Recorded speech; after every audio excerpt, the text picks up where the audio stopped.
Good morning, Raptor Freaks. Hopefully the stream will stay today. The internet's been a little weird this weekend, and hopefully it'll stay stable and strong, and I won't get cut off like yesterday. If I see anything weird, I'm going to end it right away and not try and talk for half an hour to nobody. But I promise my Sunday report on the evolution of Pascal Siakam will be delivered next Sunday. Yesterday was just it wasn't worth trying to get back on the net. So we'll just pick up where we left off and keep going today, Monday memory. And today we're talking about, because it's a U.S. Memorial Day down south, there's a day off for the Americans to celebrate Memorial Day in honor of veterans in the military. And it inspired me to think about a jersey that we had in the Raptors history a couple times. That was the camouflage jersey. Did y'all know that the camouflage jersey was the first NBA camouflage jersey for Toronto? None of the American teams had a camouflage jersey before us. Some of them have had it since, but we had a camouflage jersey in 2012. And this was the press release for why we did it, y'all. This is from March 21st, 2012. The Toronto Raptors will debut their special Canadian Forces 4th jersey as part of their annual Canadian Forces Appreciation Night on Wednesday, when they host the Chicago Bulls. Wednesday's contest will mark the first time an NBA team has worn a camouflage jersey during a game. More than 300 members of the Forces from CFB Borden, Toronto, and Trenton will be honored and recognized throughout the game, which will feature Special Forces-inspired in-arena programming and messages. This was all right before Masai Ujiri took over the Raptors. This is like the year before Masai came. As part of the tribute to Canadian Forces, there will be a special pregame flag party, players' address, and Forces game ball delivery. Following the game, all Canadian Forces in attendance will be invited to the court for a group photo and meet and greet with the players, dance pack, and the Raptor. Yeah, Tom Anselmi, the executive vice president of the Raptors at the time and chief operating officer of Maple Leaf Sports and Entertainment, said, "We are honored to recognize the sacrifice and commitment of the brave men and women who serve in Canadian Forces. This game and the team's camo jersey are just small gestures to show our organization's commitment and appreciation for what the forces do for our country." It's pretty cool. The first time they wore the Canadian Forces the jerseys was in 2012. As I said, Jose Calderon and DeMar DeRozan in the picture for the stream wearing it. And that first time they wore it a few times during the season. They wore it like 3 or 4 times. And then like years later in 2015, we wore camo jerseys again. But those camo jerseys were different. They had sleeves on them. And if you remember, you could see tomorrow I'm wearing either one of them. There's the first ones that came out were camo jerseys with no sleeve. And the ones that they wore the second time were with a sleeve. And of course, that was when Masai was in charge in 2015 that we brought the camo jerseys back. Now, me personally, I don't really like the camo jerseys because they're, in some ways, it's like, it was weird, man. When they came out with them, I was like, what are the Raptors doing? Like, these are weird jerseys, man. Like, it's weird camo because like the camouflage for Canadian Forces is different than camo for American Army. And in some ways it's weird. It's a different kind of color green, and it's a little bit more blocky in a weird way. Yeah, I would have thought that an American team would have wore a camouflage jersey before our Raptors. But in other sports, there were teams that were wearing camouflage jerseys at time to time, in baseball and football and stuff like that, before the Raptors did. So it's not like they were trendsetters for the whole entire of sports. There were other teams doing this. And it's kind of interesting because, in some ways, Canada isn't rah patriotic, although they are a lot more this year because of certain political things happening. But Canada's never been an overtly very patriotic country. Like the U.S. is so overdone with that kind of stuff. In fact, it's probably going to get worse while Trump is in office. But I thought it was interesting that we had those jerseys. Of course, around that time also, the Raptors put out an all-green St. Patrick's Day jersey, which was absolutely wrong. That didn't make no sense. The Raptors don't need to be wearing ugly green like the Celtics do. What the hell was that? Who came up with the idea to make St. Patrick's Day jerseys? Was it Jack Armstrong? I like the ones where they did like European colors for the Raptors, and that was around when we had Bargnani and Calderon. They did the Italian one. They had the Raptors white jersey, and in the corners where they had the chevron under the arms, the accent colors were like the Italian flags colors, green and red. And that was pretty cool. Like to see Bargnani wearing like his Italian flag colors and playing, that was actually kind of cool. Some people didn't like it. Some people were like, what are we doing? But I was like, that's kind of cool, actually, because it kind of it embraces the whole international feel of the Raptors and making an Italian Raptor jersey. That kind of maybe probably sold a bunch of jerseys in Italy. Maybe there's a bunch of guys that are like, people that bought them and they're wearing them still over there because they have Italian pride and they love the Raptors. So they have their Italian Raptors jersey. Same thing for Spain. They did a red jersey with yellow highlights, yellow chevrons on it for Jose and Jorge Garbosa. And those jerseys were pretty fire to me, honestly. I kind of like the look of them. So, the Raptors have done very interesting specialty jerseys over the years. Of course, this year our City Edition jersey was fire. It may be a top 3 Raptors jersey of all time with the Vince Carter dunk logo on the jersey in the black with the purple. And man, that's why we're talking about this, is because in some ways we have one of the best jerseys ever for the Raptors this season. And I just wanted to highlight one of the worst ones, the camouflage one. I mean, some of y'all may like it. What's your opinion on the camouflage jersey? To me, I thought it was out of the blue and just kind of like, what the hell are we doing? Like, I remember when they were wearing them, I was like, man, these are ugly, man. Why are these guys wearing this shit? It's not like they're going to war. Come on. I mean, it's a game and they battle, but it's like, come on, man. What is this? Come on. Anyway, what's your opinion on the camouflage jerseys? Please put it in the comments and we'll talk. Hopefully I can get this stream through. It's so far so good. 7 minutes in. Yesterday, he gave me a minute and a half, and that was it. Bam. I was out. James is here first. Good to see James. He's saying that green camo jersey, I wouldn't pay for that. It's actually interesting, James. You could probably buy that jersey still. I'm looking online right now, and you could get a DeMar DeRozan camouflage jersey online right now for $100 pretty much, man. Low price. So you can get that number 10 camouflage, man. Go out there and get it. There's a Vince Carter 15 camouflage jersey for $48 on eBay right now. Pre-owned, man. Would you pay $48 for a Vince Carter camouflage jersey, James? I don't know. They even did some weird mashup of the camouflage jersey with the original Raptors jersey. Somebody out there has too much time at Mitchell and Ness, because they made a camouflage original Raptors jersey with the Raptor logo and the font and the way that the name is on the back with the spiky tops. Yeah, that one looks really weird because there's no color.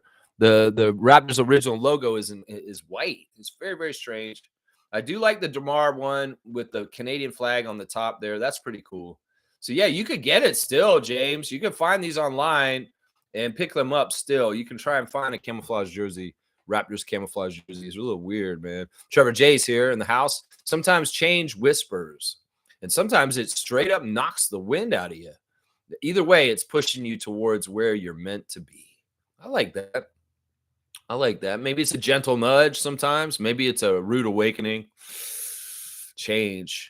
Turn and face the strange.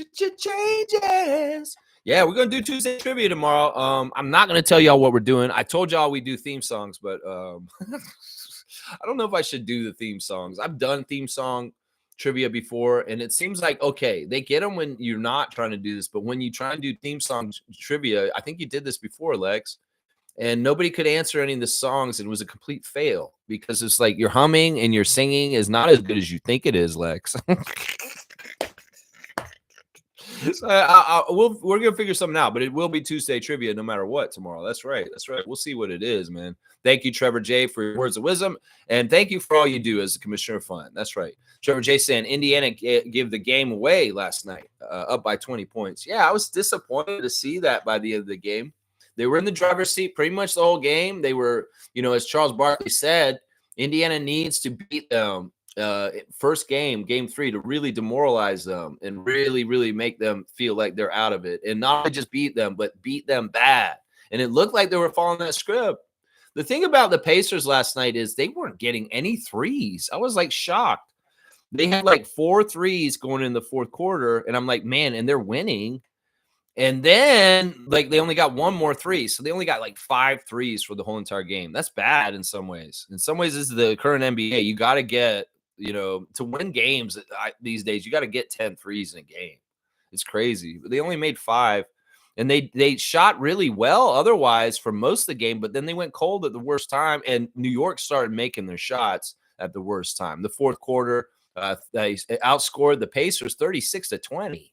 By 16 points to overcome them by the end. And I'm hearing the Cat fueled the comeback, that it was the big man that kind of got it going for them. It's a tough game, man. This league is tough. And, man, Pacers fans were upset, I'm sure, that they didn't get the win, but Knicks fans are jubilant. And, I would have said this if my stream hadn't been cut off yesterday. The extender was reffing last night. Y'all noticed that, right? I would have talked about this in the stream. Don't say I would have said this, because I was thinking New York was going to win last night, and this is what I would have said on the ref report, because of Scott Foster and Ed Malloy, that both those guys were reffing last night. And whenever the two of them are together, there's something afoot. And that's what I say. Like, it's funny because I was watching the highlights from the Eastern Conference Finals, Game 3 of 2019, Milwaukee versus Toronto, double overtime victory where Kawhi scored 36 and played 56 minutes. Ed Malloy and Scott Foster were at that game too. And it was close. Remember, like, we were blowing out Milwaukee, and then somehow, some way, Milwaukee tied it up right at the end. And then even put us into a double overtime. Well, I'm telling you right now, he has a nickname called the Extender for a reason. And I don't know, I didn't watch the game specifically, but it's always fishy when that pair is put together on a ref crew, Malloy and Foster. So I'm going to say this right now. I was not shocked that New York won this game, because that was the duty of those referees. Because think about it this way. If Indiana had crushed New York like Charles Barkley said they should have last night, it puts New York in complete shambles. In fact, they go right back into total rebuild mode, and it really is bad for the health of their franchise. Really, really bad. And in some ways, Adam Silver could look at it and say, I can't have New York be in this kind of place. I mean, if they eventually lose the series, it's fine, but there's no way we should let them get swept in the Eastern Conference Finals. And if they had lost last night, there was a high chance that they were going to get swept. So what do? You send Malloy and Foster to manipulate the game as refs. I didn't see it overtly. I don't know what happened, but I'm going to tell you right now on the slide, those guys can do things to make things happen in NBA games. There's a reason why Scott Foster is called the Extender. Now, I don't know what happened exactly. I didn't look at the game. I didn't watch it. I looked at the box score. I could go look at the free throws, see if there's a discrepancy. But either way, I'm just going to say it's always suspicious when those two are paired together, and that there usually is an underlying NBA storyline that Adam Silver wants written if Scott Foster is on the same ref crew as Ed Malloy. That's just how it is, man. There you go. There you go. So fear not, Indiana fans. It should be all right. After the game, OG did a press conference. Nobody asked him questions. It's weird, man. Like, why the hell did you make him do that? I know that he legally, by the NBA's rules, has to go and sit in that room. But what the fuck was that? Seriously, the man came in, sat down, looked around. Nobody said jack shit to him. And he got up after 30 seconds and left. This is the weirdest thing I've ever seen, that they had a press conference that nobody asked a single damn question to OG. What is that, man? That's such a weird thing. That's so weird. That is so weird. Seriously, that is a weird thing, man. All right, let's see what else Trevor's saying. Last night for the game, the parking at the Indiana Pacers arena was $20 for Pacers fans and $100 for Knicks fans. Well, how did they know? Do they look at the license tag? Do they look at what clothes they're wearing? How do they know? Oh, it's Michael J. Fox. $100, bud. $100. Sorry, man. Sorry. I love Family Ties. And Back to the Future is my favorite movie. But, $100, bro. Sorry. Seriously, that's crazy, man. Trevor's reporting here that NBC will pay Michael Jordan $40 million per year This would put him as one of the highest paid earners as a broadcast person ever, among above the 37.5 million that Tom Brady gets from Fox to cover the NFL. Well, maybe that actually is good to point to. It's like Michael's probably saying, how much is Tom Brady getting? And it's like, I want to beat him. It's probably like that's probably part of the negotiation that happened. Now, this is interesting because this is a lot of money. And what I said earlier about Jordan just kind of coming out and saying it's the NBA at NBC at the beginning of the show, and that's it. This means that he may be doing more than I thought he would. Because I mean, what you NBC, you're gonna pay Michael Jordan $40 million a year just for licensing to use his likeness and his voice and him? Or is he actually going to be doing work? Is he going to be an analyst? Seriously, because I might be here for that. Seriously, because Michael Jordan has never really done any analyst kind of work ever. And it'd be fascinating to hear Michael Jordan talk about today's NBA, because the man obviously has some very strong convictions about basketball and the way it should be played, because he played it in a very successful way. And I'm wondering what he would say. What kind of opinions might come out of the great Air Jordan watching today's generation and the games today? Would he say certain things about SGA? I wonder what he would say about SGA. I bet he'd say a lot of nice things about Shai Gilgeous-Alexander. What would he say about Joel Embiid? I wonder about that. In fact, I want to say this right now, y'all. Apparently, Pascal Siakam passed Joel Embiid in playoff points last night, and he is the highest scoring Cameroonian in NBA history and playoff history. That, yeah, fuck you, Joel. Pascal is the most prolific playoff scorer in NBA playoff history from Cameroon, buddy. Sorry, man. You just got surpassed just last night, honestly. And in fact, Siakam's moving up the ranks of all-time scorers in playoffs right now as we speak in this playoffs season right now. So, yeah, I don't know. What would Michael say? Would Michael give Pascal Siakam his just desserts and his proper acknowledgments? I bet you he would, because he can see what Pascal does, and he can understand it because he did stuff like he did too. That's right. Draymond Green said you can't stop Pascal. That's right. You can't. And you couldn't stop Michael either. It'll be very interesting to see. This amount that he's getting paid tells me that he probably will be doing more than I thought. And I'm happy about that. I'm not against that. I was just going by the way Michael's been since he retired, since he hasn't played. I mean, he's very private. He's kind of in the background. He could do all kinds of stuff. He does do commercials here and there still. He's still in the Hanes commercials here and there. But for the most part, he's been out of the limelight. And he damn for sure has not done any sports broadcasting where he sat on a panel and talked and spoke his opinions. If he's going to do this, that's awesome. Especially if he's going to do it sitting next to our Air Canada Carter. That's going to be fantastic. You have two of the greatest dunkers of all time, probably the two best dunkers in the history of the NBA. Carter, number one, Jordan, number two, sitting on a panel together talking about today's NBA. We know that Vince knows his stuff, and he's going to analyze things in a really, really interesting, great way from listening to him this year. I wonder what Michael will do.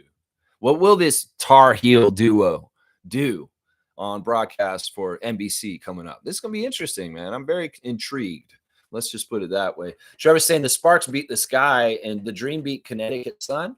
Phoenix beat the Washington Mystics, and Seattle beat the Aces yesterday in WNBA games. Yeah, it's another great day of action in the WNBA. The Mystics had an up and down game yesterday. They were really bad in the beginning, really good in the middle, and then really bad at the end, and ended up losing to the Mercury, which was too bad. Chicago Sky continues their losing ways. In fact, there's some serious problems with the Chicago Sky right now. There's a lot of problems with chemistry on the Chicago Sky. I'm worried about our lady, Kia Nurse, because she's starting for them, and she's having a horrible start to this year. In 3 games, I think she's hit like 1 or 2 threes out of like 15 or something like that. It's really bad. And they have lost every game. And in fact, these games have been blowouts. And a lot of people are blaming Angel Reese because they feel like she's being a ball hog. In fact, there was a moment yesterday where she forced her own shot over his teammates, and one of her teammates got very mad at her visibly on the court, and that was Cardoza. There's a real problem in Chicago with chemistry, and in some ways it's centered around Angel Reese right now because she's trying to do too much and force it too much. She looked off her teammates for her own self, absolutely try and make a shot. She couldn't make shots, so she just kept trying to shoot instead of looking for other people that were wide open. So yeah, Chicago Sky, things aren't good there. Let's just put it that way. The Dream beat the Connecticut Sun, good stuff, and Las Vegas got beat by Seattle, which is interesting because that's the big trade in the offseason. Jewel Lloyd is on the Aces now after being on the Storm for so long.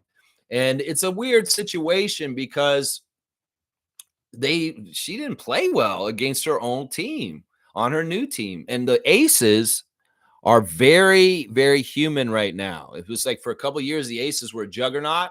You couldn't do nothing, but they've been broken up. And there's a lot of players that were on the Aces that are not on them anymore. And the magic of the Aces is gone. They're not this dominant team in the WNBA anymore. They have changed and shuffled the deck, and probably for the worse. They've lost people like Plum and Clark, and it's just not it's not the same Aces team. And you'd think they would have upgraded with Jewel Lloyd, but that's not the case so far this year. It's very interesting what's going on with Las Vegas Aces. And I'm wondering what Becky Hammond's going to read the riot act and get really pissed off, because that's coming. That's coming. That's coming. I would like to congratulate, we're talking WNBA right now, our 5 winners in the WNBA league in the first week of fantasy. Fiercey Salsera, congratulations to you and your week 1 victory. Logical Raptors fanatic, congratulations on your week 1 victory. Kareem Thomas, the dunk champion, full ass butt dialer, congratulations on your first week victory. And Trucker Cass getting the victory in the first week. Oh, and me, this guy. Yes, I successfully defeated a 2-time champion of the WNBA Fantasy League, the only champion of our WNBA Fantasy League, the two years, Meredith. That's a huge feather in my cap. I'm going to tell you that right now, Meredith. I have a supreme respect for you, and I really wanted to beat you, and that's why I did it. But I know we're going to come around and play again later this season, and you're going to want to get back. So I'll be ready for you, Meredith. Let's go. WNBA fantasy season full effect. Let's go. Check your lineups and get your players in so you can compete to the highest level possible. That's right. Boom goes the dynamite. Smooth Brown Man is in the house. What's going on, Reggie? Y'all, since we missed the classic card yesterday, we will do 2 classic cards today. I'm sure that Trevor's going to tell me to do that anyway. So we'll go ahead. I'm going to say we're going to do that for sure. Reggie's saying missed opportunity for the Pacers last night. It was there for the taking, but they gave the Knicks life. Yeah, and it's too bad because, some people are going to spin this out into like a thing. It's like, oh, the Knicks are going to win now. And some people say this is a momentum thing. This is a problem. The problem will be if the Pacers lose the next game. That will be the problem, because then, like Charles said the other day, it's a whole other series with 3 games left. And, 2 of them will be in New York. Yeah, that's no good. They got to make sure they win game 4 and protect their home court in the next game for sure. Yeah, they can't be messing around with this. They need to make their threes, and they need to shut them down later in the game and play better defense. Because, letting the Knicks score 36 points in the fourth quarter was a big problem. Big problem. And I'm sure Rick Carlisle going to get that tape out. Adjustments will be made. Maybe it was smart that the Knicks started Mitchell Robinson over Josh Hart for that extra size throughout the game. You guys didn't get your Precious. Y'all were wanting some Precious, but they didn't play Precious. They played DeLon, though. DeLon was out there for a bit yesterday. I was thinking about this, too. It's like, man, it's so good that they got DeLon. I wonder if they got DeLon because of OG. Like, seriously. Maybe OG feels like he doesn't totally fit because the Villanova guys are such a clique. Jalen Brunson, Mikal Bridges, Josh Hart. They're so cliquish, and they're like, oh, we're such buddies this way. Maybe OG felt a little left out. So the Knicks went and traded and got DeLon Wright to come in, former bench mob member with OG, who they're very close friends. In some ways, I feel like teams do that sometimes. Maybe a player on a team make me feel sad, and they're like, who can we get that's friends with them and get them to come in, and so they can have more vibes and feel better. And they're like, oh, this guy DeLon, he's still playing in the league. He was on the bench mob with OG back in the day, and they're very close. Let's get him. Can we trade like nothing to get him? Yeah, we probably could. All right, here, boom. DeLon Wright's on the team. Here. So you have a pal to pal around with on the bus, OG. Somebody who knows all your pranks and your history from Toronto Raptors land. So, yeah, I feel like that's part of what happened there. It's kind of weird that we have so many former Raptors on this very successful Knicks team. The most successful Knicks team in years and years and years has like 5 former Raptors on it. I mean, come on. It's crazy, man. Smooth saying Indiana goes away from Pascal. They lose. It's that simple. There were 4 possessions late in the fourth where they didn't run any plays for Spicy P. And Trevor's retorting, Smooth, Indiana never runs plays for Spicy P. And if he had the ball last night, they win the game. So he agrees with you, Reggie. But he's saying that that's not the way it works, man. It's like Siakam's got to get his around the corners of the game, around a turnover opportunities and hustling, putbacks, and all that kind of stuff. I don't know. I kind of agree with both you guys in different ways. I feel like Reggie's right. They could have tried to force the ball to Siakam a little bit more. I mean, we used to do that here in Toronto. It's no reason why Indiana can't. It's just because they don't run plays. But for him, yeah, I mean, I agree with Trevor also. If they had done that, they won the game. So I agree with both you guys on different points there, right there. Yeah, Bryce is here. Good to see Bryce Lawson holding it down in the K-Tuck on the state side for us, man.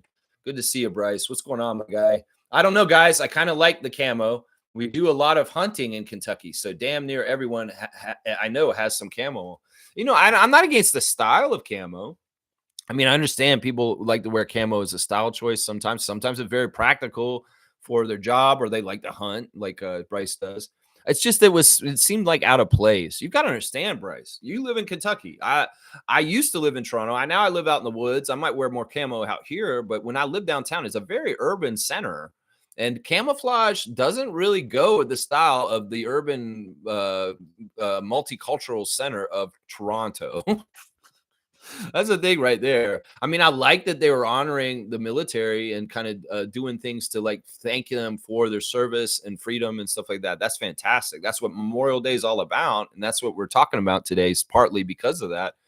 But it just seemed out of place. It just seemed out of place.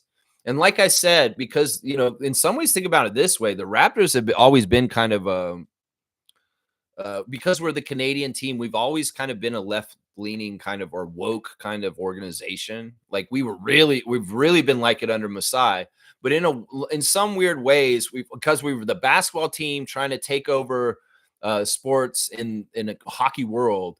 We've always kind of been kind of like the more kind of left or kind of like liberal kind of like minded organization. So when we did the military thing before anybody did in Canada, I mean in the NBA, I was shocked.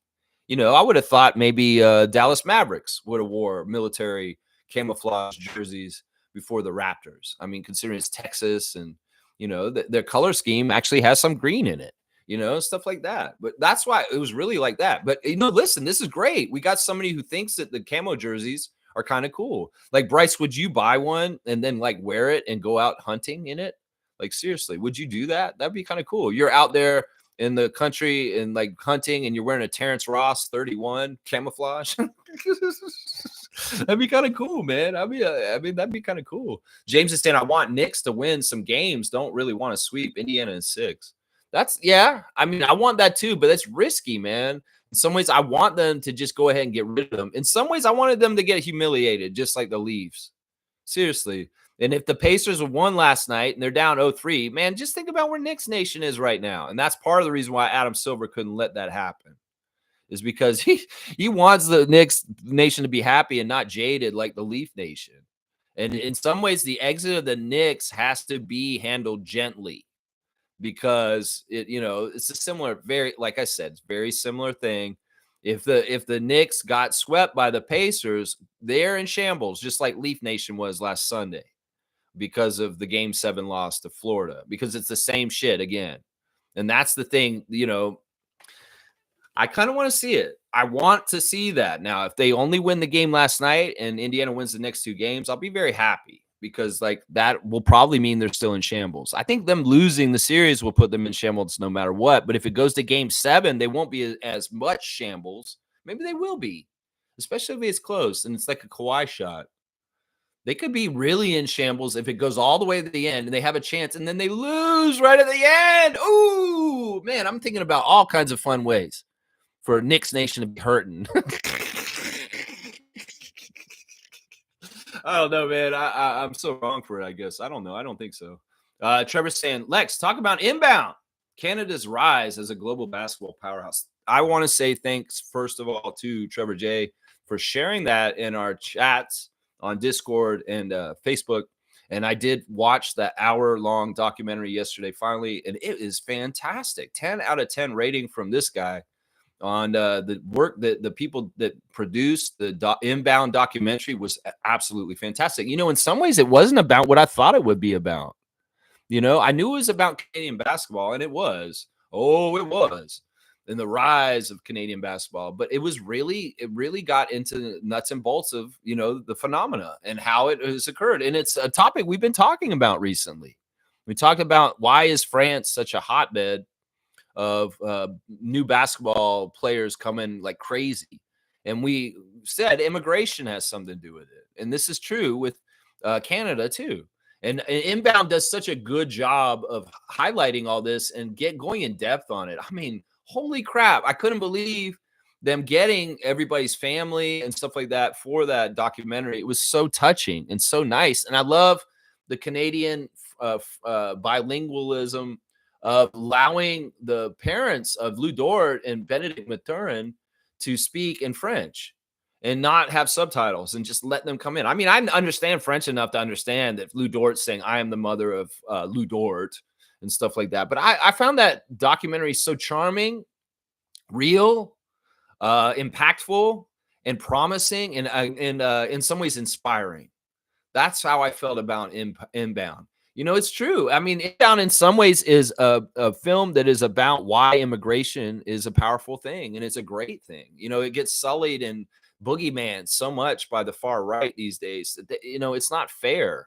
More often than not, immigrants that come to countries are very good people. Trust me. They're not dog-eating weirdos that are coming to rape people and do all this stuff. That's absolute horse crap that the far right has put out in major media as much as possible. Horror stories and all kinds of stuff to make people feared so they can control them more. Immigration is actually really good for the strength of countries. In fact, when Justin Trudeau's father, Pierre Trudeau, opened up immigration in Canada, there was a real good boon in all kinds of areas around our economy and in our country in different ways. A boon in a workforce. New people come here and do jobs that maybe some people don't want to do, and they work their asses off because they want to make their lives happen on this continent, in this country. That's good. They bring their culture, their food, their music, their holidays, their everything about it. And in some ways, we're not trying to totally assimilate them to just being Canadian. We embrace and we love to learn and share their culture with them. And in particular, the islands, of course, Jamaica, Haiti, Antigua. Yeah. These are places where, our young Canadian basketball stars have family roots directly from. And I love that, man. It was such a beautifully told documentary. The interviews were fantastic. And they really gave the prominent Team Canada stars the spotlight. I got teary-eyed with the RJ stuff. I always do. RJ is special to me in all kinds of different ways. And when you hear him and his dad talk about Team Canada, what it means to them, you can't help but get a little teary-eyed and, patriotic for Canada. Seriously. And that's up with Zach Eady's mother. Oh, my gosh. I had no idea she was a beekeeper. And I thought that was such a beautiful, cute moment. And there's the stuff they're talking about in that documentary is deep, man. It's not, you can take it from the superficial surface level, but you can listen to them and think real deep. A queen bee analogy, the stuff that Chris Boucher's mother was saying, Mary, all this stuff, it's just powerful. And it's a story that almost everybody's family had at some point. I'm sorry. We're all immigrants. I know that my family had an immigration story in it in the last couple generations. I mean, hell, I immigrated to the United States as a child, and then I immigrated back to Canada. But my family immigrated from Estonia, escaping war. And, my family has a story that's similar to theirs, like the Dorts and them. Not exactly the same, but it's similar. My grandparents had to work their ass off as immigrants who didn't speak English. and carve a life out for our family on this continent. But it's a fantastic thing. It's a great testament to the strength and diversity. And I love the background stories. And of course, they have amazing footage of Chris. In this whole documentary, Chris is getting all kinds of fantastic shots because, well, open gym, hello. They can get the library of open gym stuff for Chris. The other guys get a little bit more regular kind of highlights. Love Shea Gilgeous-Alexander, love Lou Dort, love all the interviews, Dwight Powell. It's just really cool to hear all these different people come in and talk. And, it's just a very well done documentary. Highly recommend it. 10 out of 10. I like at the end where they're doing each of the players and talking about where they're from, and they're showing their accolades. Like SGA has the list, and RJ and Zach, and they show Dylan's Dylan Brooks, and they say origin, and it just says Canada. Like he didn't come from anywhere else. They just said, oh, he's just Canadian. He's from here. But the whole documentary was about that. I love you, Villain Dylan, and you're hilarious, man. But yeah, Inbound's a fantastic documentary, guys. You guys need to all go watch it. It tells the story of, how the rise of Canadian basketball happened. And it has a lot to do with immigration, has some to do with Vince Carter. And it's all in there. It's all in there. And I love that Vince is in it too. And he speaks on everything too. And it's more solidifying the fact that we're good with Vince again. That he's going to come up here and acknowledge his impact on this country and how he opened up things to get to this point. Yeah, you deserve the accolades, Vince, because you are a big part of it. You really, really are. Seriously. Yeah. So I hope that did justice to it, Trevor. 10 out of 10 from this guy. This ain't no Dark Side of the Raptors Delight bullshit. This is a fantastic, almost hour-long documentary called Inbound about the rise of Canada basketball. It's fantastic, man. It's so good. Fiercey's here. Good morning, fam. Happy Monday. Happy Monday to you, Fiercey. I hope you had a fantastic weekend. Whatever you were doing there. Yeah, that's right. She's saying that camo to me is Indiana better lock in tomorrow, give touches to Pascal and get the job done. There you go. I think we're all in agreement that Siakam should have had the ball more last night, and that might have helped them. I don't know. They're slacking at the NBA on the referees for tonight's game. They still have the ref crews up for yesterday on a NBA officials website right now. They're not giving me the ref report for today's game. There is a game tonight. They are playing. Oklahoma City and Minnesota are playing game 4. So I don't know. Where's the ref report, NBA? Get that thing out. Get the job done. Just saying, don't have any Raps jerseys right now. But if I were to buy one, I would get the black and gold. Now, which one? I mean, I know you're saying black and gold, OVO colors, but which one? There's been a couple over the years. The one that I like that's black and gold the most is the one with the original Raptors logo on it, the Raptor dinosaur. Like that one's good. There's also a black and gold chevron version that DeMar wore the last year or so while he was at the Raptors. They had that black and gold OVO chevron, which wasn't a bad jersey either. So I would either pick one of those two if you're doing black and gold. It says Toronto with the original typeface and the Raptor in gold on the black. That one's pretty good. And then the black and gold chevron one. Some people won't like the chevrons just in general, but I like the chevrons. And I think that black and gold chevron one isn't bad. Mark's here again. Mark Tavares, good to see you again, man. Raptor Freak Mark, what's up, man? Always thanks for the sub, man. And I'm glad to see you in the chat again. Maybe have the camouflage for Armed Services Appreciation Night or something. Not a fan, though. Yeah, that is why they did it. Canadian Armed Forces Appreciation Day is in March. So, in some ways you can't really do it for Memorial Day because there's no chance, no telling if you're going to be, playing at this time of the year right now in May. They don't really do specialty jerseys during the playoffs too much. So I think that may be why some of the American NBA teams hadn't done camouflage yet or anything like that, but they did after us. But yeah, I wanted to give it it's just desserts. One of the cool things that I've learned from the Inbound documentary is that Zach Edey puts the Canadian flag on his heart on the Purdue jersey. When he was at Purdue, the athletic people, the jersey people that took care of the jerseys for Purdue Boilermakers, they would sew in the Canadian flag upside down on the inside of his jersey over his heart. And then I love stuff like that, man. And like RJ having the Canadian flag on the insert of his draft day jacket when he got drafted, that pink jacket that he wore when he got drafted by the Knicks. That's all special stuff, man. And it shows that these guys take pride. These shows that these guys take pride. Oh man, what a great documentary, man. What a great documentary. If you're saying, yeah, Lex, yesterday you got cut. I know. That was weird, man. It showed a warning like a minute and a half in saying your stream is buffering and your connection is not stable. And I've done this happened before, and I'll go on my spiel, and I did a half hour, y'all.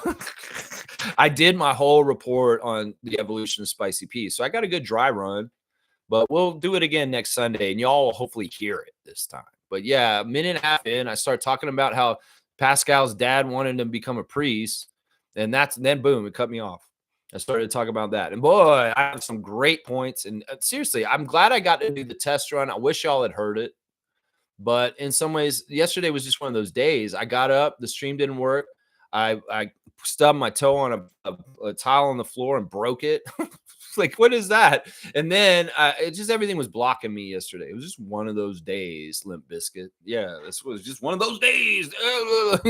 Fiercey saying that she's looking forward to this Sunday's tribute to Pascal. It's not even a tribute. It's not a tribute. I would not describe it as a tribute. This is a hard-hitting news magazine documentary style report that is just going to go over the timeline of why Siakam got to this point in his career. And it's really good, man. It's kind of like the Stunted Growth channel. I'm doing 3 points of why Siakam is who he is. And you guys you'll see it next Sunday. It's fantastic. I saw it yesterday. It was awesome. Too bad nobody else did. Basically saying theme songs would be nice. I was thinking about it, and I'm like, man, if I do the theme songs, it could go really bad. I'm going to meet in the middle, and y'all will find out tomorrow, okay? Because in some ways, I'm not totally comfortable just doing a theme song trivia, even though we said we would the other day, because I don't know. First of all, I got to make it Raptors related, right? That's part of this channel is like, make it Raptors related. Don't just make it like you want to do TV theme songs for trivia. What the hell is that, Lex? That's not Raptor Freak content. That's just you feeding your own ego because you want to sing theme songs, Okay, Knight Rider. Yeah, no, none of that right now. No, we'll have the happy compromise tomorrow, Fiercey. I promise you. I know you'll be there because you want to get some trivia points, and you will. I'm sure you will if you are. That's right. Fiercey saying, I see the Pacers' demise coinciding with two things. Neesmith being out a while with his ankle sprain, and then being too comfortable with Cat and Brunson in foul trouble, they became lackadaisical. Yeah, I want to see them go at them. One of the things that the NBA on TNT crew has praised the Indiana Pacers for is Rick Carlisle is taking them apart with mismatches. So where the hell was that late in the game? Was it just that they all hit a tired wall for a little bit in there, and New York was actually in good shape to kind of like surge up and get it? Maybe. That could be it in some ways. There's different places where teams will lag and teams will get going. And that's all about why the game of basketball is a game of runs. But who knows? Maybe there was some little sly underlying manipulations by certain people with certain calls and certain non-calls and certain people in foul trouble. So I don't know. I didn't watch the game. I can't specifically say it, but I do not trust 2 out of the 3 refs that refed yesterday. And one of them's nickname is the Extender. And that's all you need to know right there. That's all you need to know right there. They see that New York's in danger of possibly getting swept out by Indiana. Well, Scott Foster, go down there and make sure that doesn't happen. That's what I'm saying. And it may not have been so overt, guys. These guys are that good. They can handle games in certain ways, man. They can handle games in certain ways. G saying Pascal needed more touches last night, in my opinion. This is a sentiment that I'm hearing a couple times this morning. G saying, I remember when we were down 2-0 to the Bucks and won 4 in a row, so the Pacers cannot get complacent. Yeah, that's right. In some ways, New York's got momentum all of a sudden because they won this game. And, well, Indiana's going to have to take care of home next time. They have to on Wednesday. Right? No, Tuesday. It'll be tomorrow. Yeah, they can't get complacent. Trucker Kaz is here. Good morning, y'all. Good morning to you, Trucker Kaz. Good job. And your win in week 1 of the WNBA fantasy. This week, we're only doing 5 days of games, I think 5 or 6. So get on it and play your matchup to your best ability. Get your players in your lineup. Do not sit on the sidelines and just let them get their stats and not collect them because you didn't put them in the lineup. So you don't want to do that. You don't want to do that. I smoked it. I used all of my available moves, and I played everybody I could, and I got the highest score out of everybody's team in the league. That's right. Number one team in our WNBA fantasy league. This guy. That's right. That's right. Smooth saying MJ truly is global. I was watching a travel vlog to Iran. In one of their malls, I saw a Nike store in the window, MJ in his Bulls jersey. Wow. Well, he's one of the most recognizable people in the world. That's just true. There's certain people that are like that. Michael Jackson was like that. It's just how it is. Muhammad Ali, he's like that. It would be crazy. You could go to a place where you think you're like with a pygmy tribe that lives in a rainforest that has never seen people in like years, and they know Michael Jordan is. That's kind of weird, man. Seriously. It's weird, man. There's every pocket of the world, somebody knows who Michael Jordan is. He's just like that. He is truly a global brand, and he has been for like 40 years now. 40 years, Michael Jordan's been a global brand. That's right. Everybody knows who he is. Mark's saying, I would love to see MJ and Barkley interact after they had a fallout. I wonder about those guys. I know that they're not as close as they used to be. They used to be very close. In some ways, it's like, I think it's because Barkley was critical of Jordan or something like that. I don't totally remember what caused the rift. I don't think Barkley signed on to be on NBC. So I don't think this will happen. Barkley, I believe, is going to stay on Inside the NBA because they're bringing it over on Amazon. I think that was the latest news I heard. They're ending on TNT, but they're going to keep them together and bring them over on the Amazon crew. So they should be still intact. Shaq, Kenny, and Charles.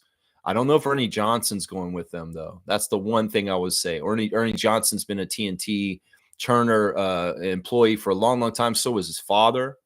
And the Johnson family always worked for Ted Turner. So I don't know if, and Ernie's had health problems and he's out there, man. I could see Ernie retiring, but the guys on that panel moving on. But I don't think it will be at NBC. I think I heard that they're signed with Amazon to continue the Inside the NBA show with Amazon. So I don't know if it will get a direct Barkley Jordan interaction. I don't think we will.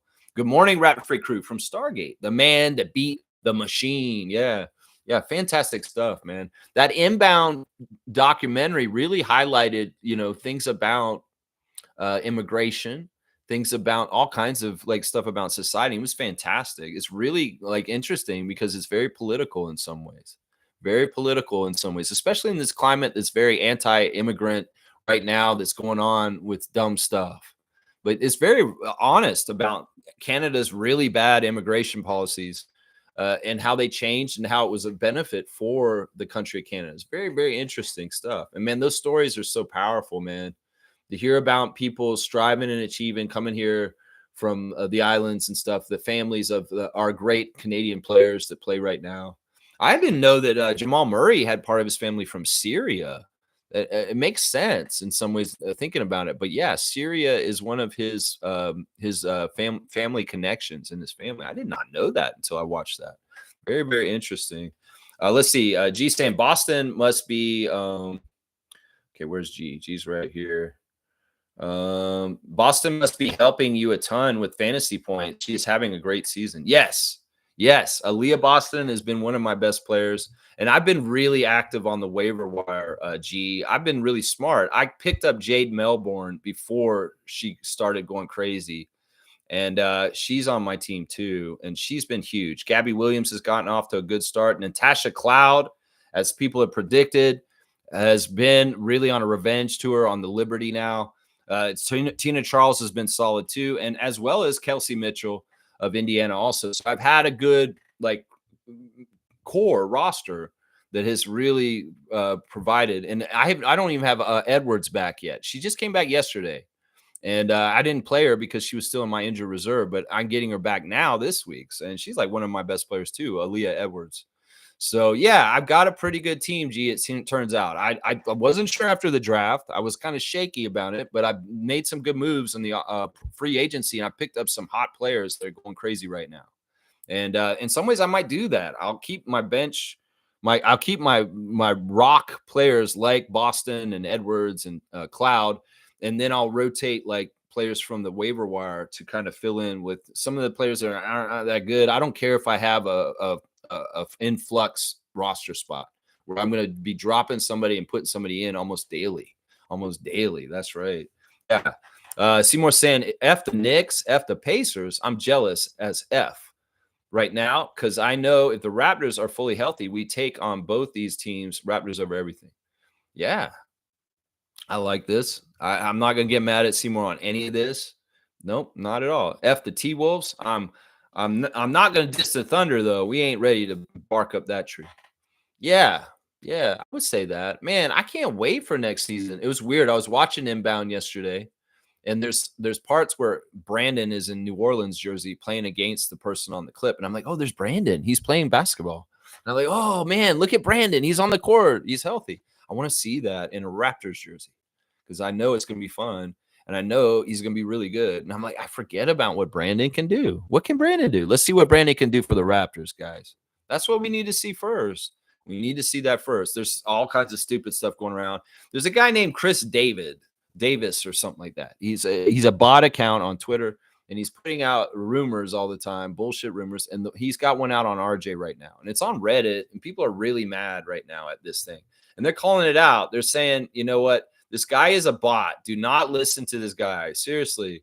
It's like, where's this guy that wrote it? Chris Davis is not a reporter. Please stop citing them for rumors. Setting aside the platform they utilize, which is Twitter, which I could have sworn was banned from being posted here. That should be. You're right. Including screenshots. Their account was created relatively recently in December 2024. They're not associated with any major or minor sports outlet. The only place where one can find them sharing insider information is on Twitter. And the rumors that they put out are frequently incorrect. So it's a bot. And this guy has a new one out about RJ that just came out yesterday. Chris Davis report. I don't know. Look at this idiot. He looks like a SWS, like Stargate would say. The Toronto Raptors are quietly assessing trade possibilities for RJ Barrett, league sources state. The Atlanta Hawks, Sacramento Kings, Chicago Bulls, and San Antonio Spurs are all showing early interest that could intensify as the draft approaches. This is just subterfuge. I'm telling you right now, this kind of shit is annoying in today's world. There's so much like nobody needs to worry about the truth anymore. They can just put shit out and hope it just sticks, and some people will believe some of it. And that's really why we're going down the tubes as a society and civilization. And once AI and deep fakes and all kinds of stuff start happening more, it's just going to get worse and worse. So it's like, what is reality and what isn't reality is getting so blurred right now that dumb people will see these tweets and believe them and perpetuate them. And in some ways, that sucks, man, that a bot account on Twitter, a fucking Nazi platform, can have this kind of effect on things. So I want to say this right once again. Critical thinking, everybody. Now, is this rumor true? Probably not. And I would say why is because, do we need to make a trade for any reason right now as a team? No, we don't. And Masai and Bobby, what do they get? What are they just shopping RJ just for the hell of it? I feel like our detractors and the people that hate Toronto are the ones who bring out all the stuff that has to do with RJ because they put the connection together. They say how beautiful it is. I mean, Knicks fans will know how nice it is to have Knicks players that are from New York on their team. So, from the outside, people see a very high-level Canadian from Toronto playing for Toronto. They hate that. Maybe marketing people hate that. And any kind of way they can try and ruin it, piss on it, or do anything like that, they will. Make an AI bot on Twitter that will put out bullshit like this. I'm just saying. But everything, look at it critically at this point. Seriously, everything. There's so much that is fake out there, and nobody cares about the truth anymore. They're all lying. There's so much lying going on, and they have no repercussions for it. That's why they can do it at this point. It's kind of messed up. You guys know the truth deep in your heart. So just, stick to your guns is what I'm saying right here, man. It's so stupid, man. It makes me mad, honestly. I was going to do the Raptor Reddit reactions, but it's like it popped in my head right now. And I personally get mad at this because it's like RJ Barrett, if there's some point where we have to part ways with him, it better be for a good reason, is what I'm going to say. Not some flaky ass thing where we just decided to flip him for some other parts, and those other parts aren't necessarily going to play with the drive and heart and passion that he does for his hometown. I mean, seriously, this has fingerprints all over it for anti-Raptors people making bullshit up just to bring into Raptors Nation, and then Raptors Nation people that are idiots that don't think critically take it and run with it. So yeah, I'm glad that there's somebody on Reddit and maybe one of y'all, I don't even know, that is calling it out and saying, yeah, this is bullshit. And there's a lot of support saying we don't need to trade RJ on Reddit right now. Saying stuff like, man, he's our hometown guy. We can't sell him out like that. And that's exactly the right action right there. Some people say, well, Lex, you're short sighted. What if we're hurting our team by holding on to RJ? He's not hurting our team. When has he hurt our team? He's helping our team. If he hurts our team at some point, I'll admit it, but I haven't seen that since he's come to Toronto. That's right. He's not hurting our team. That's right. Let's keep going. Stargate saying, for once, I agree with Seymour. It must be the Twilight Zone. I don't really care about any of the 4 teams remaining. Don't care who wins, Raptors or bust. I'm just really happy that I can enjoy these playoffs because almost all the teams that I don't want to win are out. Like, seriously, my list of teams that I wanted to be here are here still. Pacers and Thunder. Those were my 2 teams on both sides. And I don't care about the Timberwolves. If the Timberwolves won a championship, good for them. They've never won a championship. That would be nice. So 3 out of the 4 options to win, I'm okay with. I am not okay with New York winning, though. Yeah, they're the last one on my list that needs to go. Needs to go. So I'm happy because there's a 3 out of 4 chance out of the 4 teams left that I will be happy with the champion. I'll be happy if Oklahoma City wins. I'll be happy if Indiana wins. I'll be happy if Minnesota wins. But I will not be happy if New York wins. And that's where we're at with me right now. Yeah, facts. Straight up. Mark saying, I think the most international players in the NBA come from Canada. That's what's in inbound. After the United States, the most players in the league are Canadian. Now, this season, this draft season, Mark, it's not totally this way, though. France has more draft people coming in this season into the draft. And it's a little concerning. I mean, not really, but it may be just a down year for Canadians coming out this year. I mean, last year we had Zach, and that's a pretty big Canadian power piece, all rookie team kind of player, coming out. And of course, he's going to play for Canada. And he seems like he's really excited from that inbound documentary, putting on the red and white for Canada in the future in the Olympics. But yeah, this year in the draft, France has the most international players, and I think Australia's second. The only Canadian guy that's really prominent in this draft is Will Riley. And normally we have like 3 or 4 guys at least, but there's only one real Canadian guy coming this year, man. Blackhawk saying that documentary was respectful and enduring. Yeah, very respectful. And it's giving a voice and a platform to some people that probably would never talk, like Luget's Dort's mother. You know what I'm saying? And the siblings and, the mother of Chris Boucher. She's so well-spoken. I love that one quote by Mary where she said, I don't raise losers, I raise fighters. And that kind of says a lot. And, there's more and more about Chris that illuminates in my head just exactly why he is who he is. He's just so special. His mother is such a huge impact on his life. And she's a very classy, very, very smart lady who really, really understands wisdom and life and different things. And in some ways, even though her life may have been chaotic with him and him having to go through some things in his teen years, she still was a really good guiding voice in his life for all kinds of things and continues to this day. I think this is part of the reason why, much like DeMar DeRozan, Chris Boucher's been on a journey for himself inwardly, and he has gone so far with the mileposts as far as progress and in developing himself as a man. It's amazing. Chris Boucher's had a journey just while he's been in a Raptors jersey. He's not anywhere near the same person. In fact, I could do the evolution of Chris Boucher just like I do the evolution of Pascal Siakam next Sunday, because he has changed as a person dramatically since he came. And he would admit this. He would say, yeah, Raptors Freak's right, man. If I think about who I was when I was first on the Raptors in that championship year and who I am today and all the growth and all the things and the experiences, yeah, I'm a completely different person. He is. You can tell. Stargate saying, who's from Antigua? Laugh out loud. You want to know who's from Antigua? Whose family roots are from Antigua? The MVP of the NBA right now. That's right. His family is from Antigua. Shea Gilgeous-Alexander is an Antiguan. That's right. There you go. SG Jones, special delivery to you with the information. That's right. SD Jones. That's right. Fiercey sent update on Fiercey Jr.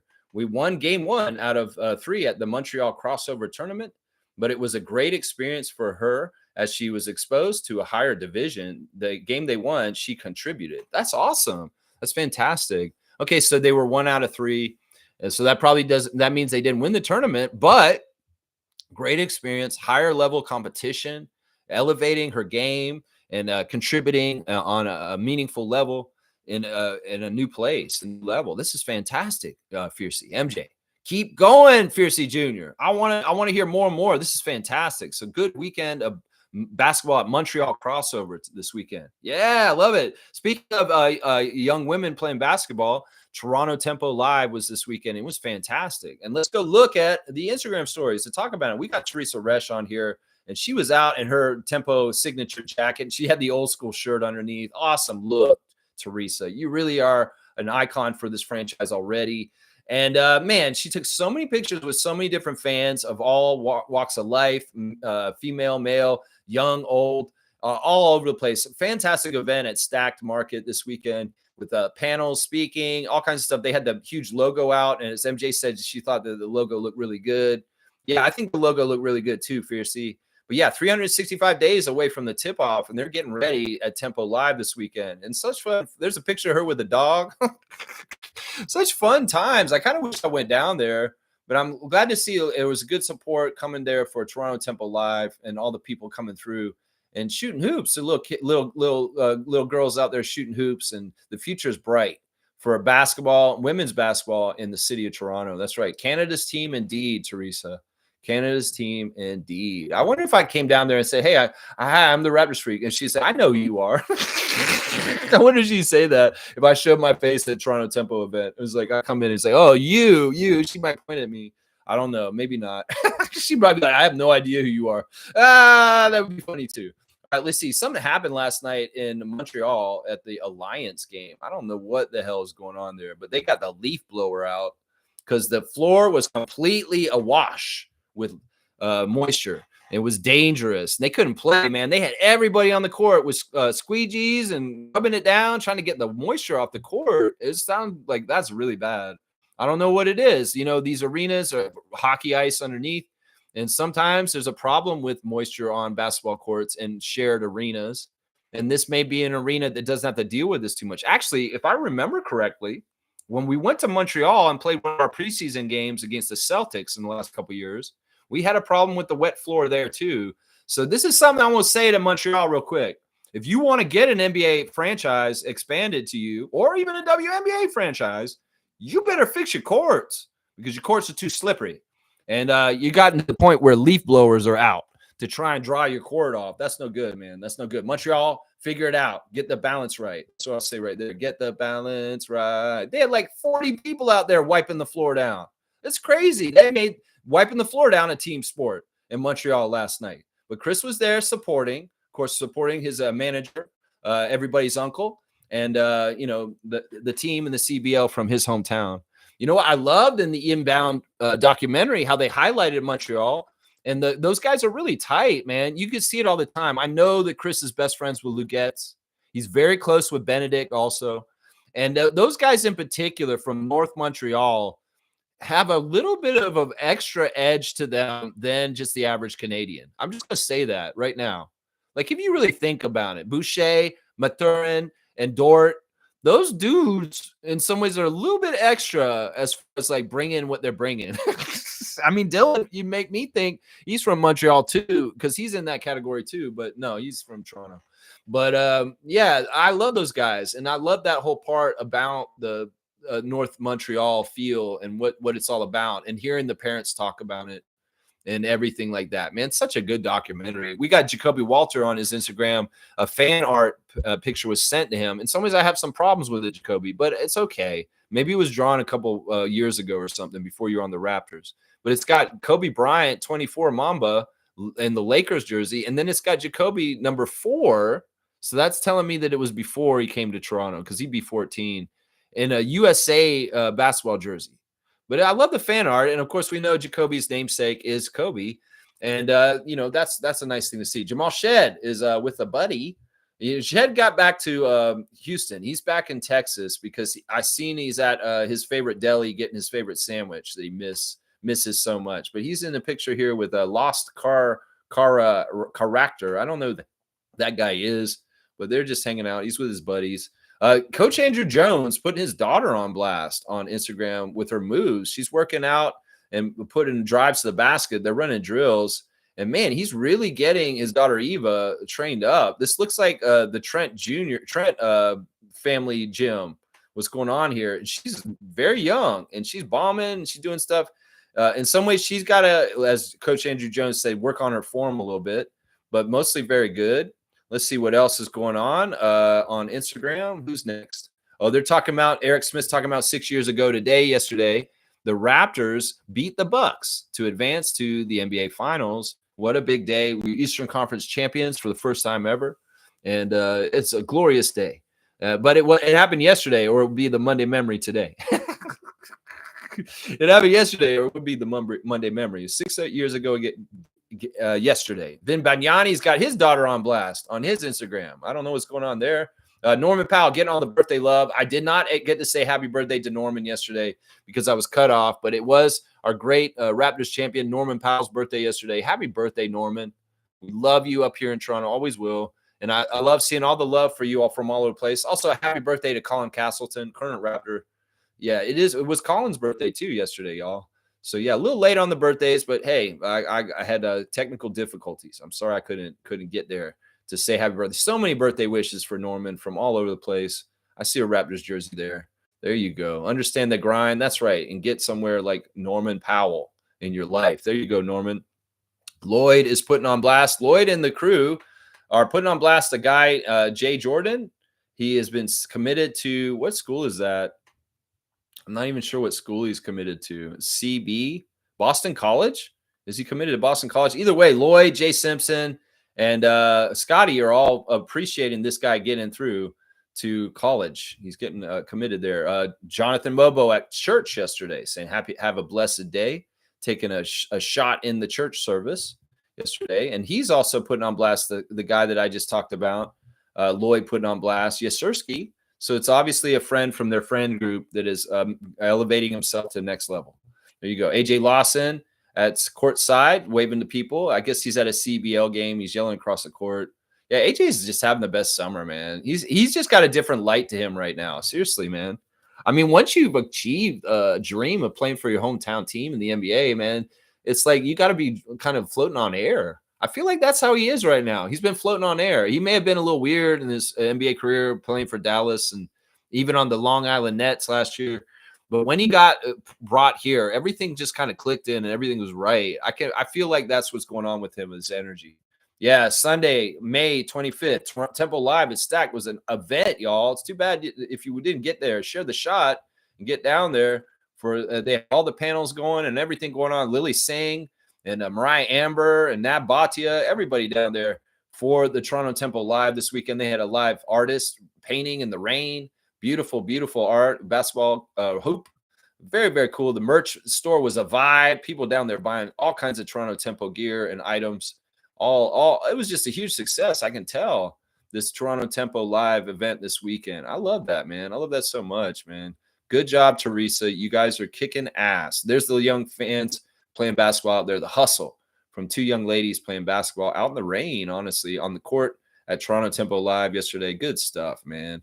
Good stuff. Good stuff. All right, let's see what else we got. Matt Devlin is celebrating the Raptors winning the Eastern Conference Finals a year ago yesterday, 6 years ago yesterday. And Leo Routen's words of wisdom real quick. You don't improve your life by doing more. You improve it by doing less of what doesn't matter. Interesting. All right, Leo Routens, there you go. Use your words of wisdom. And there is your Instagram stories for today. Yeah, Toronto Temple Live in effect. That's right. Let's go. Let's see. Seymour saying put her in soccer too. The two sports combined make one hell of an athlete. Insane footwork, training, building, schema, and strength. Go Fiercey Jr. That's actually really good advice. We could think about Steve Nash. We could think about Pascal Siakam. We could think about Akeem Olajuwon. Olajuwon was handball, but I think he played soccer too.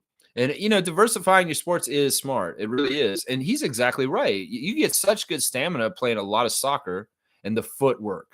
You get more of a mentality of thinking about your foot placement. It could really, really benefit. I think that was a big secret to why Steve Nash was such a successful NBA career is because of his background in soccer. I think that that's true. I think that's true, especially for a little point guard like that. And you really, really think about where you put your feet. You can be a better player. Trust me, you really can. This is excellent advice from Seymour Pape. I'm gonna give a dunk to him for being kind and giving advice to Fiercey here on that. I don't know. She maybe does some other sports. Maybe we'll see. We'll have to find out what Fiercey says. Thank you, Seymour. That's a great idea. She also wanted to try flag football. Yeah, yeah, in some ways that's good too because well, it's good that it's not contact, no concussions, thank you. But the interesting thing about flag football is that she can really get good at evading people. Like if she's playing guard and she needs to be looking out for people trying to come and get her, well, you play some flag football, you get real good at running away from people. That's it right there. That's right. Someone said that's awesome. Let her know she got fans, Raptor Freak family. Oh, she got us. That's right.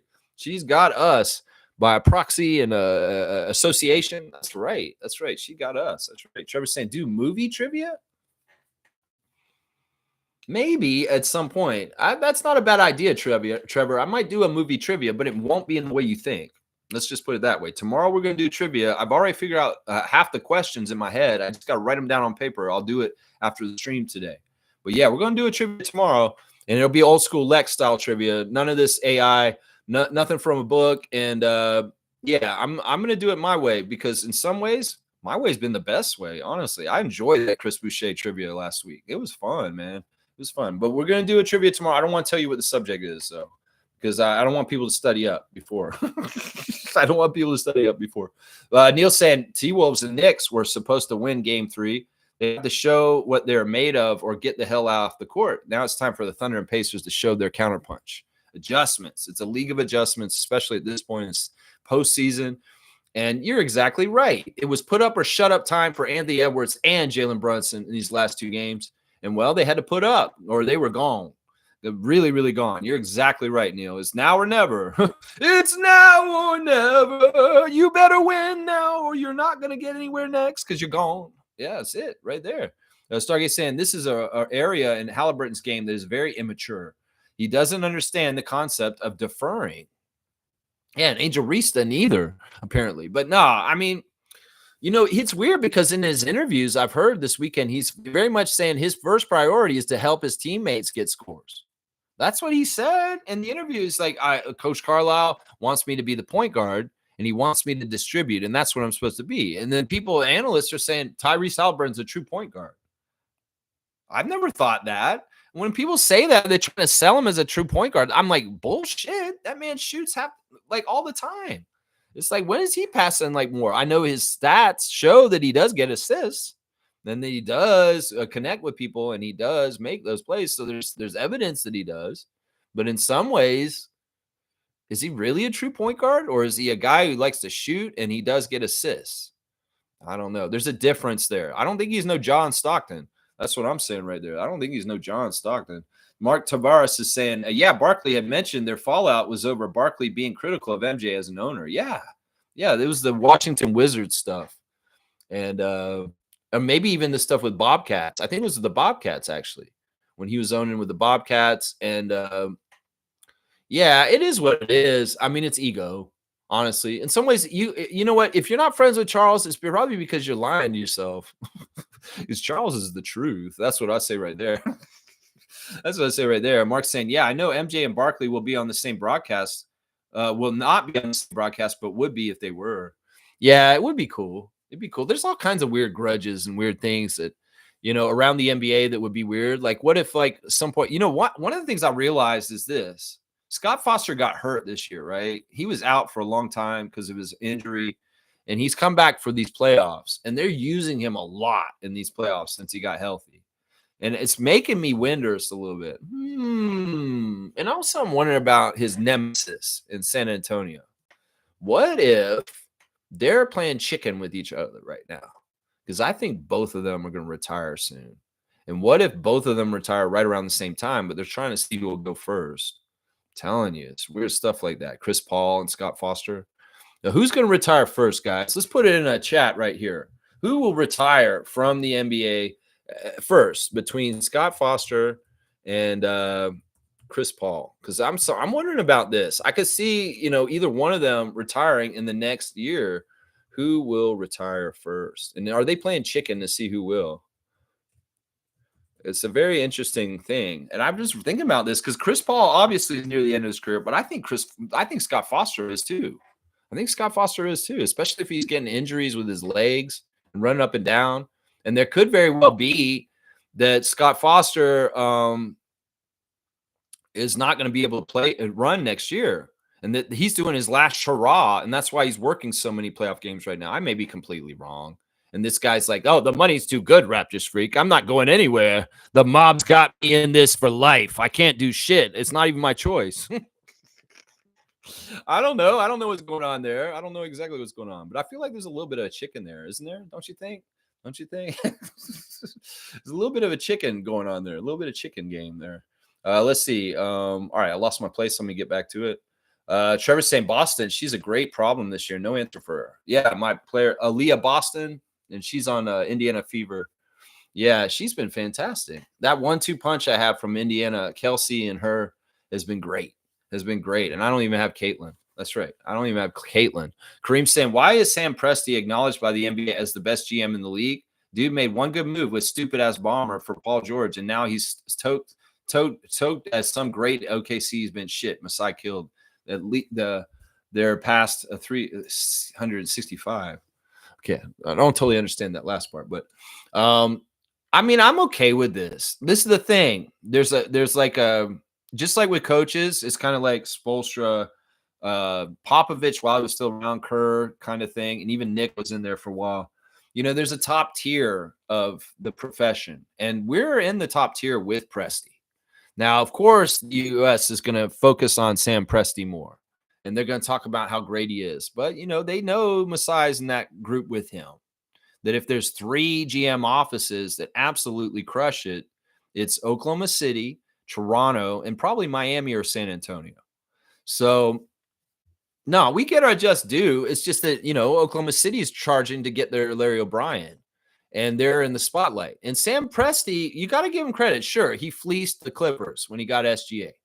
Yeah, really, really bad. And but he's also, you know, all the moves he's done where he's gotten all those picks and he's done what he's done. In some ways, some of it's been smart. It's just that I thought it's a lot of waste. And we've talked about this with Logical Raptors Fanatic the last year or so, is draft waste. And Sam Presti is the most egregious offender of draft waste. But in some ways, that method has been working for them because they have gotten some really good young players over the last few years, and they're coming up together in the right way. So, I mean, I'm okay with people saying Sam Presti is the best front office in the league because it's true right now.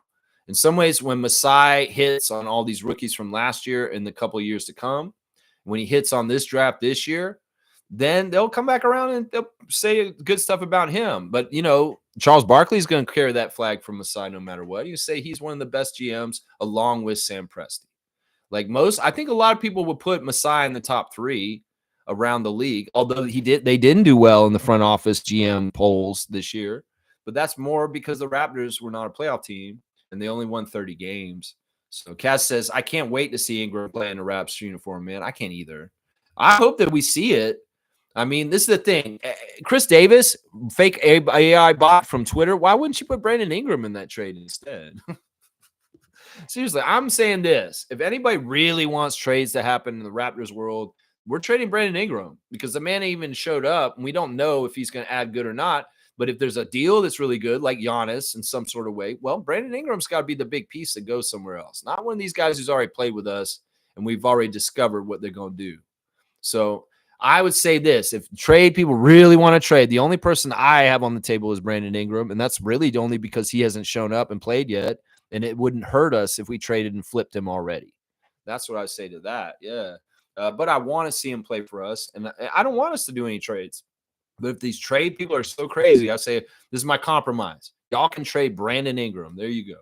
That's the compromise right there. Stargate saying Pascal needs to be the focal point of that offense, not Halliburton. When Halliburton is easier, it's easier for the Knicks to slow the game down to their benefit. Yeah. I mean, like I said, I can't opine on this completely directly because I don't watch the games right now. I just see the scores and the outcome and kind of go by what I saw this season. So I can't say this for sure. I would like to think that like Siakam would have been able to carry them better. But I think the issue in this game last night was that they didn't stop the Knicks from surging back and getting 36 points in the fourth. That's the thing that's weird.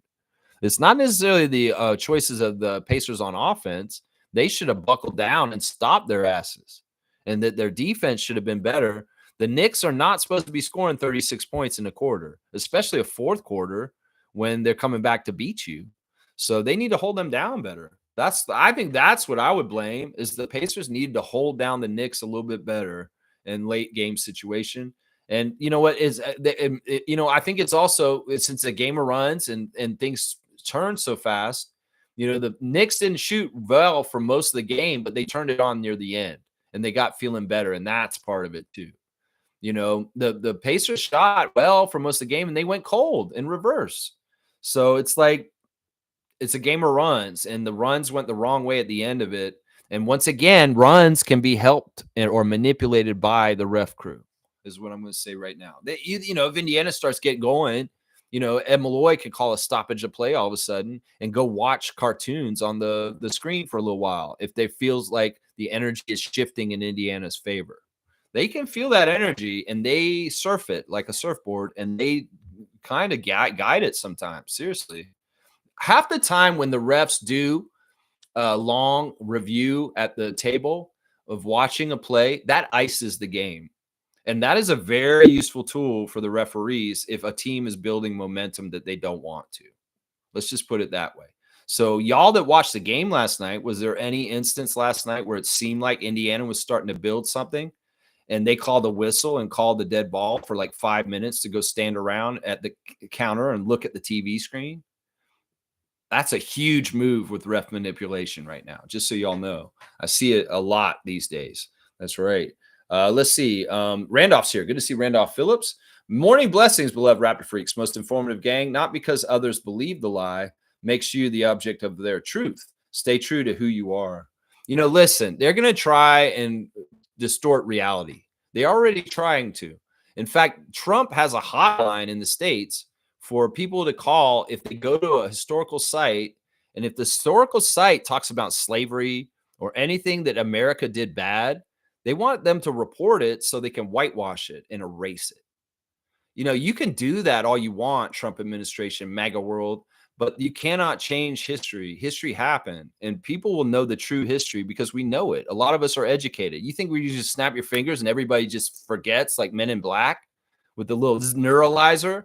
No, we remember this, and we will teach the people the truth still. The kids took all the history books and put them in a library in Fortnite, and they know the truth. And y'all can try and lie and whitewash history and say that America didn't do slavery, America didn't do horrible things to indigenous people or black people or anybody. It's bullshit. It's absolute bullshit, and this is part of white supremacy. So everything that's going on in the States right now is run by Nazis, run by racists. And if you don't see that right now, you're a racist. That's what I say to that person. So, yeah, I can't believe that news. They actually have a hotline for people that are out and about in the world. If they go to let's say they go to a roadside stop and there's just a monument or something on the side of the road.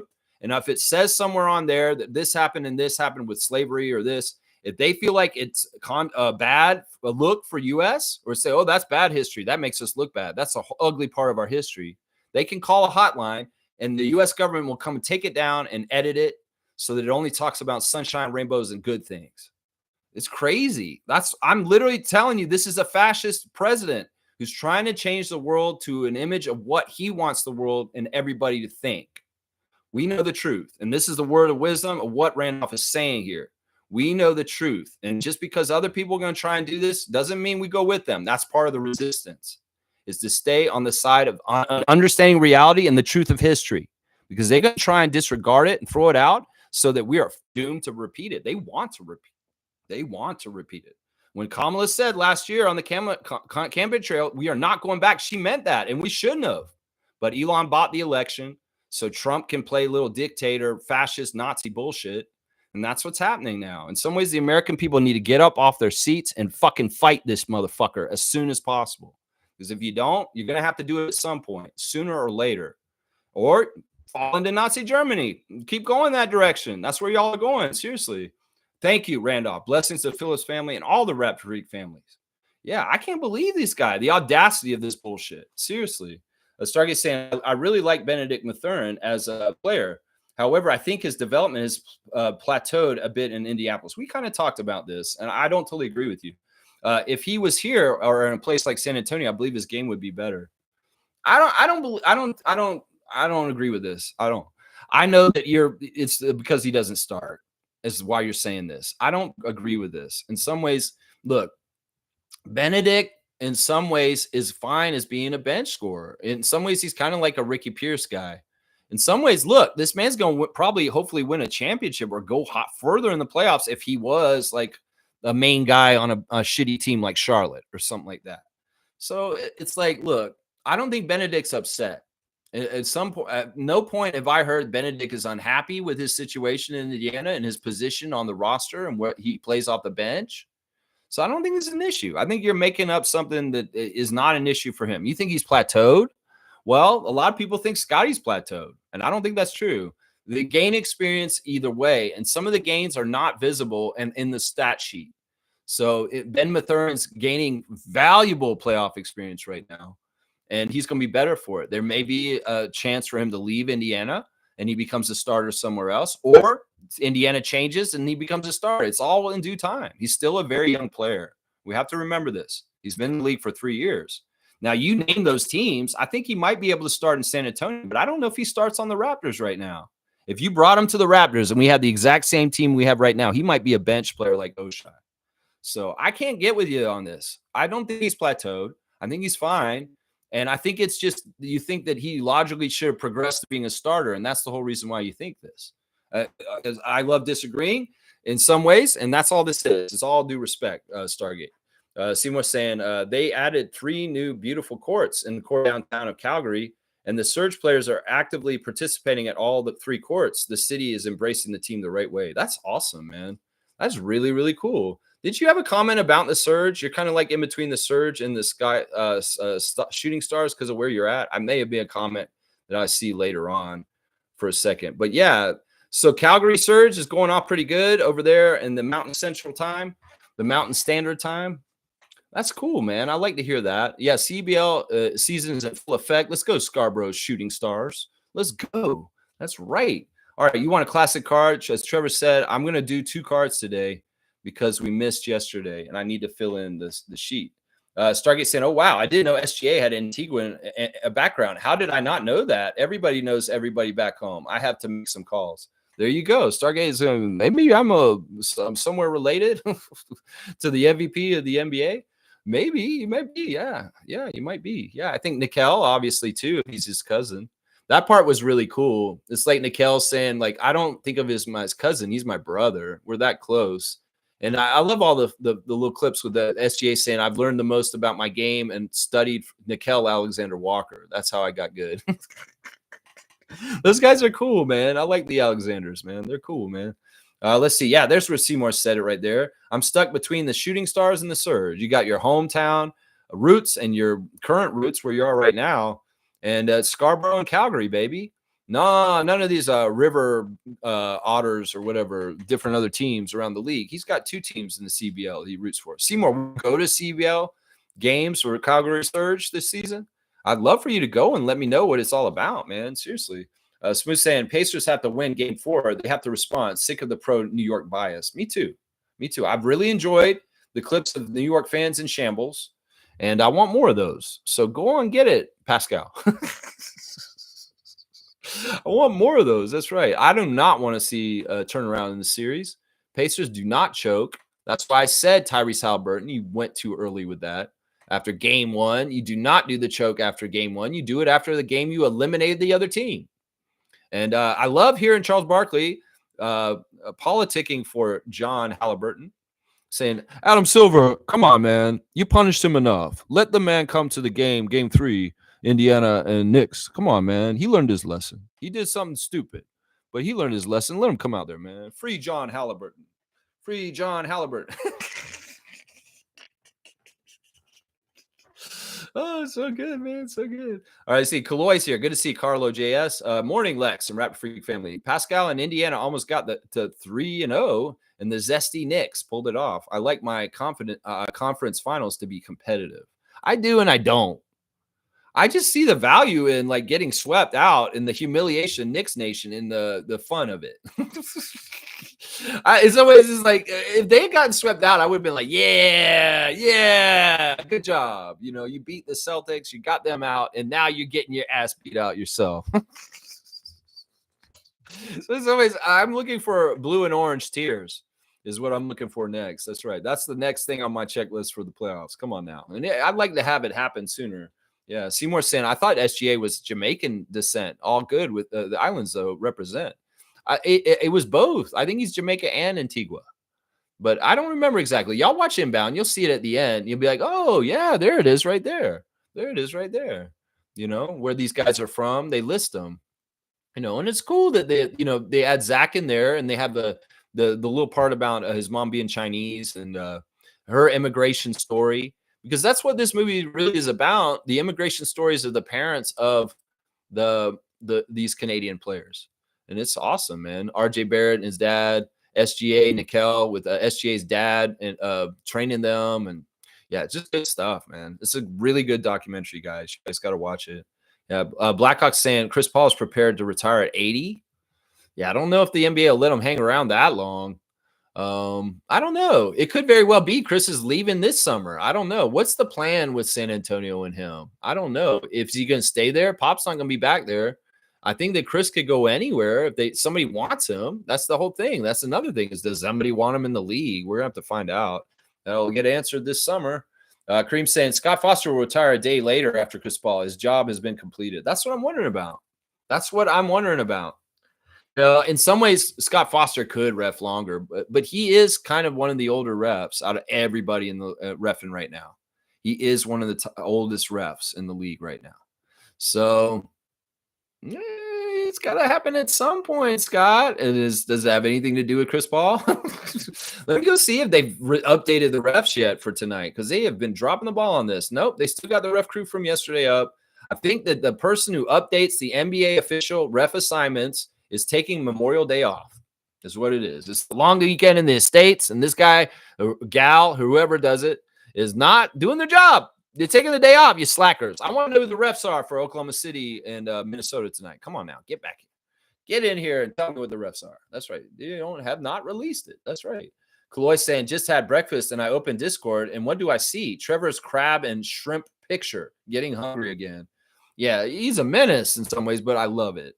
In some ways, it's like, look, Kareem's like, come on up, please, to my house, Trevor, now, because you made this crazy shrimp cake fish like thing that's it looks so delectable. Like, oh my gosh, Trevor J's food truck drops on our Discord server are killing me, man. They're killing me. It's just too much, man. It's awesome. I keep going, but it's like this. It's like Chloe's saying, you eat something, you see Trevor's post, and it's like, oh my gosh, what are you doing to me, man? What are you doing to me? This guy, and it's crazy because these pictures look like they're out of magazines. Like he's like Martha Stewart or some shit down there putting this food together. He's like Martha Stewart in this shit, man. It's like it's crazy. Stargate saying, how many buckets did Pascal get last night? I've always said that Pascal should be used like how James Worthy was used in LA. They both have a similar skill set, especially operating the paint. Now, you know what? I'm going to get with you on this one exactly. I agree with this opinion exactly, Stargate. I like that comparison. James